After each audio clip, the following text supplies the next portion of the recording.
Baba Diatta ba ci kanam ñi ngi leen di jaajëfal yéen ñëpp yéen ñi nga xam ne ñuy déglu di ñu seetaan également sur Sen TV ak sur Zik FM ak ñi ñuy seetaan di réagir en même temps sur suñuy plateforme digitale. Mamadou Fofana donc revenir sur titre La Tribune donc avec le procureur mi nga xamante ni mi ngi enfoncé ne nañu ki nga xam ne moo di Ousmane Kabiline Diatta di membre du MFDC ginnaaw ba mu defee sortie procureur de la République après ba ñu tegee loxo ki nga xam ne moo di Ousmane Kabiline Diatta donc Amady Diouf mu di procureur de la République di expliquer que procédé ak délit yi nga xamante ni délit et crime yi nga xamante ni kookee nga xam teg nañ ko loxo mu di Ousmane Kabiline Diatta di encore une fois membre du MFDC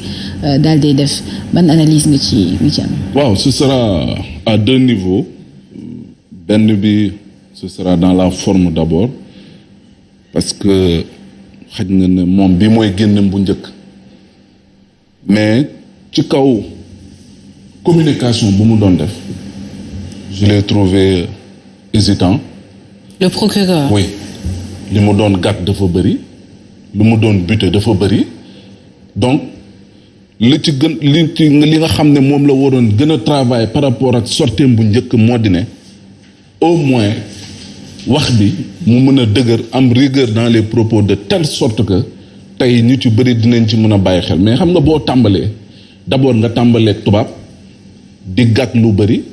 nga ñëw après ensuite olof Sénégal ñu fi nekk tey bàyyi xel xibaar lu ci ëpp c'est vrai am na intellectuel mais ñu ci ëpp ay analphabète nag jànguñu donc boo amee lu toll nii ni dossier muy sa génn bu njëkk dafay am solo nga tàmbalee ko ci wolof balaa boobu nga nafar ko bu baax a baax de telle sorte que boo koy wax nit ñi dinañ ci mën a prêter attention bàyyi ci xel bu baax a baax mais également de les permettre pour ñu mën la accorder du crédit parce que loolu aussi dafa am solo ci lu jëm ci wàllum communication. mais est-ce que du li mu nekk première sortie. oui loolu laay wax moo tax ma ne première sorteem la. moo tax peut-être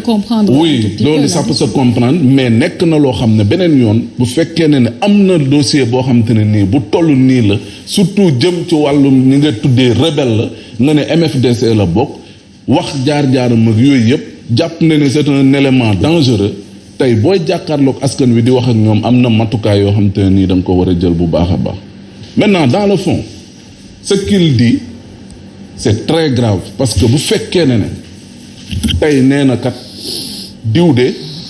nit la koo xam te ne kii ku ñu xàmmee la ràññeet ko ci li nga xam ne moom mooy mouvement MFDC jugee na bàyyikoo na Sindian pour ñëw fii nii ci Dakar nee na pour mën a bokk ci lu ñu bëgg a tuddee bu ñuy yëngal mu yëngalaale loolu c'est grave am na ñu naan woy dañoo fabriquer seen rebelle indi ko nangam ak nangam man tey jii nii du ma ne lépp lu procureur bi du wax amul mais tamit je dis que tey am na ci lu bëri loo xam te ne nii il faut ñu bàyyi ci xel il faudrait que également tey jii nii lu mu wax li au moins ñu jël ko pour argent comptant ndax li nga xam ne mooy rébellion bi ñëpp xam nañ ne ñi ngi leen dàq xamatuñu fu ñu jëm wane nañ ko suñuy jàmbaar yi foofu nga xam ne moom mooy ca Casamance fi nga xam te ne nii moom moo nekkoon seen fu ñuy réfugié wu lu ci ëpp pratiquement léegi nekkatuñ fa. maintenant fa nañ nekk loolu mooy laaj bi beneen bi gis nañ li nga xam te ne nii moom mooy montée djihadisme ci fi nga xam te ne nii moom mooy Afrique de l'Ouest gis nañ li xew Mali gis nañ lu xew feneen ak feneen donc loolu tax na bu dul dara nit ñi war ci mën a bàyyi xel te jox ko fulla ak fayda par rapport ak loolu parce que nag en réalité li nga xam ne moom moo ci am mooy li nga xam ne gis nañ ko ci 3 mars bi ñu weesu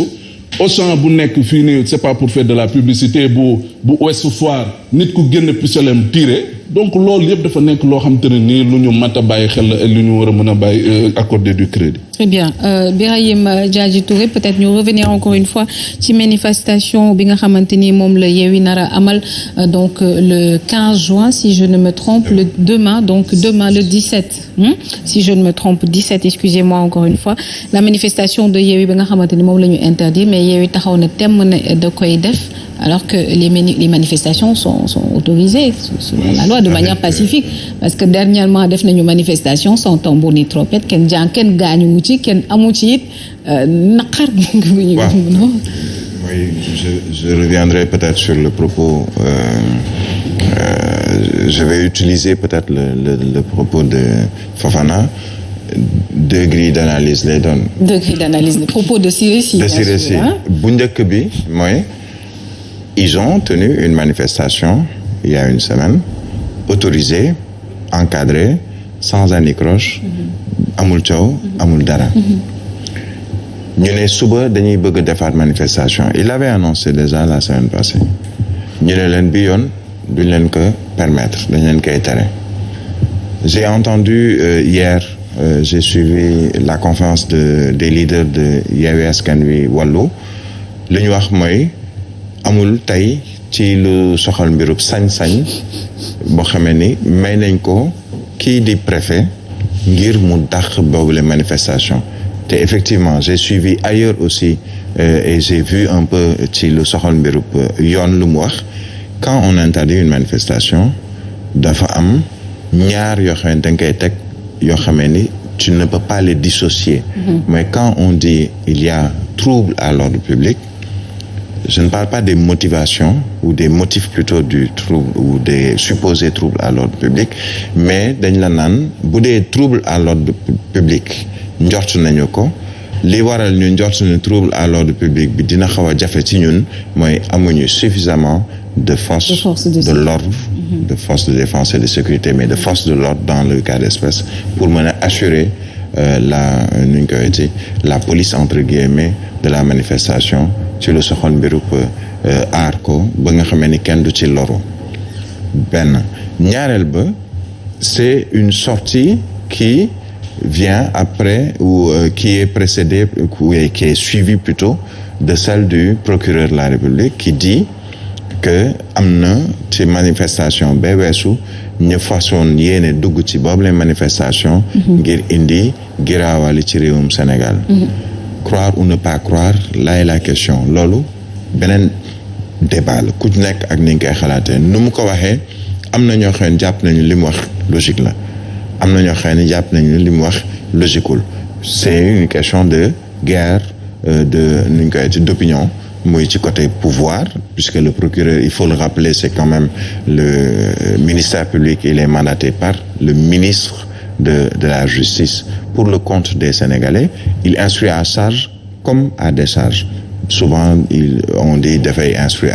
à charge kese mais il arrive que le procureur puisse instruire à décharge ñu wax ci même jour bi ñeneen ne dañuy def suñu seen manifestation mais on voyait venir puisque on a vu un gouverneur dans un communiqué c'est pas un arrêté un communiqué dire que manifestation yëpp la ñuy tere on a vu un pouvoir muy président de la République qui dit que dakkal naa sama tournée économique Benno Bokk Yaakaar ne ni dañu waroon a manifester le 15 dakkal nañu ko parce que nee nañu dañuy respecter CNRA ana politique ak CNRA lu seen yoon ci CNRA CNRA te concerne toi Mansour Mbaye Fofana parce que ça concerne la presse les médias publics comme privés loolu la CNRA fàttali moom donc moo am sañ-sañu ne média am leen sañ-sañu def nangam ci période bi mais lu jëm ci wàllu politique si j'avais un communiqué ou une note bu jóge ci Sénat jëm ci wàllu période pré-campagne bi nii ne ni amuñu sañ-sañ nangam ak nangam ma ne ok mais lu jëm ci CNRA yoonu gouverneur newu ci et jusqu'à présent yoonu préfet newu ci et j'ai vu dans le communiqué dans l'arrêté du préfet qu'on a évoqué l'article L61 mais qui concerne les médias qui ne concernent nullement les hommes politiques je peux me tromper ce serait de bonne foi mais une lecture de l'arrêté et une lecture de la loi elle est claire sur ce sujet peut-être suñu amee jot après je reviendrai sur l'ensemble de cette loi dans le journal alors ce sera certainement ak Hadj Mansour bi ñu fekk ci plateau bi ñu ngi lay nuyu di la ziar di la dalal nuyu Yacine nuyu Ibrahim Fofana Mbaye ak ñi seetaan ak ñi déglu ñëpp très bien alors rek mooy mi ngi waaj. mi ngi waaj. maa ngi ko bind naa ko. gars yi ñoo def remarque bi tegee ñaar loxo rek mi ngi waaj. xam ne du seen. tey silence bi laa bëgg a maye quoi. lu mën a bokk moom bu wéngaloo rek. tey silence bi laa bëgg a maye quoi. jombe lay wax. léegi Birahim moom bu sëggee nag diplomate moom lu muy wax yëpp mën na wax lu muy wax yëpp mais avec diplomatie. avec diplomatie. dafa dal lay dóoree sax ay avec diplomatie. dafa dal rek loolu mooy kii nag. salaam xawla bi rabbi voilà nuyu nañu leen jaajëfal leen waxtu bi bu jotee danañ ànd ak yéen jox leen li yéene kaay yi xëy